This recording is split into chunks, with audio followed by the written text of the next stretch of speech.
109 85% বকেয়া দিয়ে মেটানোর প্রস্তাব রাজ্যের। সুপ্রিম কোর্টের স্ট্যাটাস রিপোর্ট থেকে আর কি জানা যাচ্ছে? Hi everyone, welcome back to my channel আঞ্জনার ব্যঞ্জনা। বন্ধুরা, তোমাদের সকলকে আমার এই ছোট্ট ইউটিউব চ্যানেলে স্বাগত জানাই। বকেয়া মহার্ঘ ভাতার 100% মিটিয়ে দিতে হবে বলে নির্দেশ দিয়েছিল সুপ্রিম কোর্ট। তবে রাজ্য সরকার 85% মেটাতে চাইছে। বুধবার শীর্ষ আদালতে জমা দেওয়া স্ট্যাটাস রিপোর্ট থেকে জানা গিয়েছে এমনটাই। 4টি কিস্তিতে এই টাকা মেটানো হবে। সুপ্রিম কোর্টের কাছে বাকি 15% ছাড় চেয়েছে রাজ্য সরকার। 2028 সালের মধ্যে 4 কিস্তিতে বকেয়া ডিএ পরিশোধের পরিকল্পনা। 2008 থেকে 2019 সালের বকেয়া ডিএ বাবদ মোট 11,983 কোটি টাকা দিতে হবে।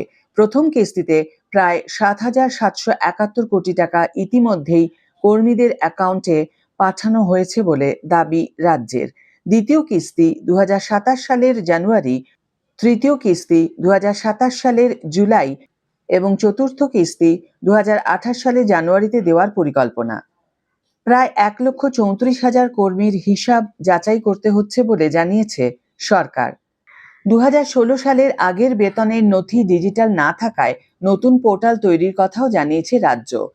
আর্থিক চাপ ও হিসাব নিকাশ সংক্রান্ত জটিলতার কারণেই 15% ছাড় চাওয়া হয়েছে বলে দাবি সরকারের।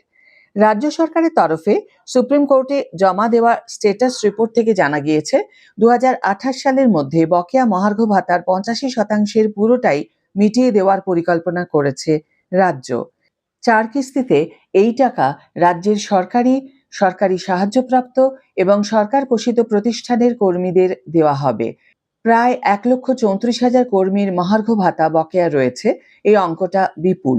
একই সঙ্গে রাজ্যের উপর বিশাল আর্থিক বোঝা রয়েছে। তাই বকেয়া মেটানোর ক্ষেত্রে 15% ছাড়ের আবেদন করা হয়েছে বলে স্ট্যাটাস রিপোর্ট থেকে জানা গিয়েছে। 2008 থেকে 2019 পর্যন্ত বকেয়া মহার্ঘ ভাতা বাবদ রাজ্য সরকারি কর্মীদের প্রায় 11,983 কোটি টাকা দিতে হবে। এই বিপুল অঙ্কের টাকা একসঙ্গে মেটানো সম্ভব নয় বলেই 4 দফায় বকেয়া মহার্ঘ ভাতা দেওয়ার পরিকল্পনা নিয়েছে রাজ্য। স্ট্যাটাস রিপোর্টে শীর্ষ আদালতকে রাজ্য সরকার জানিয়েছে, প্রথম দফায় প্রায় 7,771 কোটি টাকা ইতিমধ্যেই অর্থাৎ জুলাইতেই ছেড়ে দেওয়া হয়েছে। দ্বিতীয় কিস্তির টাকা 2027 সালের জানুয়ারিতে, তৃতীয় কিস্তি ওই বছরেরই জুলাইতে এবং চতুর্থ কিস্তির টাকা 2028 জানুয়ারি মাসে মেটানো হবে বলে শীর্ষ আদালতে জানিয়েছে রাজ্য সরকার।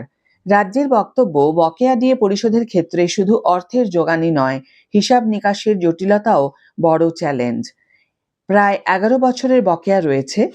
প্রত্যেক কর্মী ও পেনশনভোগীর দীর্ঘ সময়ের বেতনের তথ্য আলাদাভাবে যাচাই করতে হচ্ছে, সংগ্রহ করতে হচ্ছে ট্রেজারির তথ্য। বিভিন্ন দপ্তরের ভিন্ন ভিন্ন বেতন কাঠামো হওয়ায় গোটা প্রক্রিয়াটি শুধু জটিল নয়, সময় সাপেক্ষ। তাছাড়া হিসাবটাও একেবারে করা সম্ভব হচ্ছে না। রাজ্য আরও জানিয়েছে, 2016 সালের আগের বেতন সংক্রান্ত নথিপত্র ডিজিটালি মজুত নেই, পুরোটাই রয়েছে খাতায় কলমে। সেগুলি মিলিয়ে দেখতে হচ্ছে, তাই সময় লাগছে অনেক। খরচও হচ্ছে বিপুল। এর উপরে আর্থিক বোঝা তো রয়েইছে। এই পরিস্থিতিতে শীর্ষ আদালতের কাছে 100%-এর বদলে 85% বকেয়া মহার্ঘ ভাতা মেটানোর আবেদন করেছে রাজ্য সরকার। প্রসঙ্গত উল্লেখযোগ্য, পিছিয়ে গেল ডিএ মামলা। আজ বেলা 2টার সময় একটি স্পেশাল বেঞ্চে সুপ্রিম কোর্টে 7 নম্বর আদালতে এই মামলা হওয়ার কথা ছিল, যা পোস্টপোন করা হয়েছে সুপ্রিম কোর্টের তরফ থেকেই। বিচারপতি সঞ্জয় কারাল ও বিচারপতি প্রশান্ত কুমার মিশ্রের ডিভিশন বেঞ্চে এই মামলার শুনানি হওয়ার কথা ছিল আজ।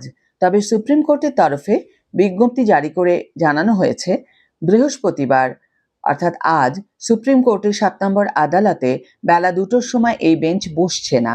ডিএ মামলা পরবর্তী শুনানি কবে হবে তা এখনো স্পষ্ট নয়। আজকের ভিডিও এখানে শেষ করছি বন্ধুরা। ভিডিওটি যদি কার্যকর বলে মনে হয়ে থাকে তাহলে অবশ্যই একটি ছোট করে লাইক দিও, শেয়ার করো বন্ধুদের সাথে। কমেন্ট করে জানিও তোমাদের মতামত। যারা এখনো আমার চ্যানেলটিকে সাবস্ক্রাইব করোনি তারা অবশ্যই চ্যানেলটিকে সাবস্ক্রাইব করে আমার পাশে থেকো। আর যারা অলরেডি সাবস্ক্রাইব করে দিয়েছো তাদের জন্য আমার অনেক ভালোবাসা এবং অনেক ধন্যবাদ। আজ তাহলে বিদায় বন্ধু, দেখা হবে পরের ভিডিওতে। ভালো থেকো, সুস্থ থেকো, সঙ্গে থেকো।